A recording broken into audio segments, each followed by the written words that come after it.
Hotel में ना एक बाबा जी बर्तन मांजते थे। बूढ़े आदमी थे, 70 साल के करीब उम्र थी। उनका एक बेटा था, एक बहू थी, एक पोता था, लेकिन वो बेचारे बेटा बीमार रहता था तो लिहाजा वो खुद मजदूरी करते।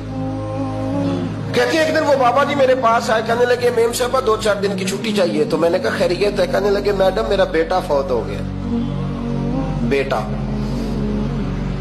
आपको पता है बाप का जनाजा पढ़ना आसान है, बेटे का जनाजा उठाना बड़ा मुश्किल काम। कहती है मैं कुछ लिख रही थी, मेरे हाथ से कलम गिर गया। मैंने खुद गाड़ी भेजी, बाबा जी गांव चले गए जहां वो रहते थे। कहती 2-3 दिन के बाद मैं और मेरा शौहर गए तो रास्ते में हम बातें कर रहे थे कि क्या ताज़ियत करेंगे। एक ही बेटा था, कोई रिश्तेदार भी नहीं, तो उसकी तो कायनात उजड़ गई। किन लफ्जों से उसे ताज़ियत क्या कहेंगे।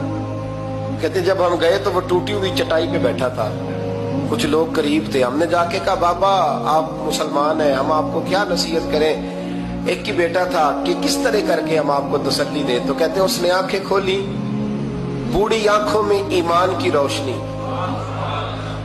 कहने लगा बीबी क्या ताज़ियत की बात करती हो, मैंने कोई पैसे जमा करा के बेटा लिया था, खुदा ने फजल से दिया था, अदल से ले गया है। मैं अपने रब के फैसलों में बड़ा राजी हूं। अल्लाहु अकबर। वो खातून कहती है कि वो बाबा जी से मैंने कहा कि चलो आप 1 महीने की छुट्टी कर ले। तो कहने लगा नहीं मैडम मैं मुसलमान हूँ, मुफ्त की रोटी नहीं खाता, मजदूरी करके खाता हूँ, मैं इंशाल्लाह 2-3 दिन के बाद काम पे आ जाऊंगा। कहती वो चंद दिनों के बाद आ गया। अल्लाह की कुदरत के अभी 2-3 माह गुजरे थे, फिर आया। मैडम छुट्टी चाहिए कुछ दिनों की। मैंने कहा खैरियत है? कहने लगे वो मेरी बहू भी हार्ट अटैक से फौत हो गई।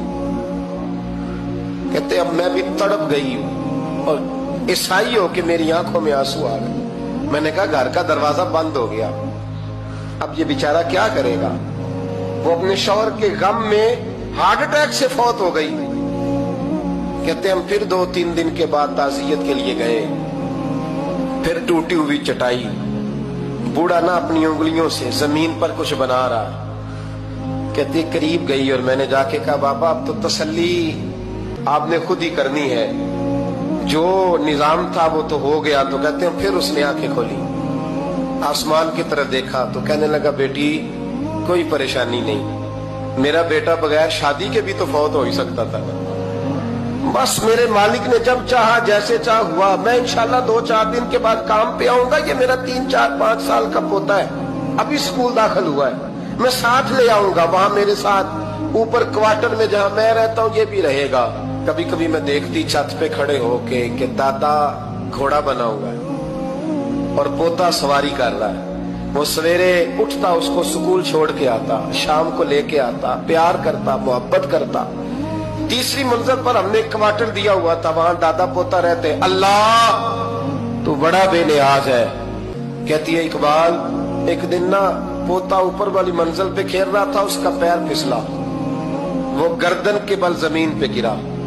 मुझे खबर हुई तो मैं दौड़ी, एम्बुलेंस मंगाई। खून से लिथड़े हुए उस बच्चे को दादे ने अपनी गोद में रखा।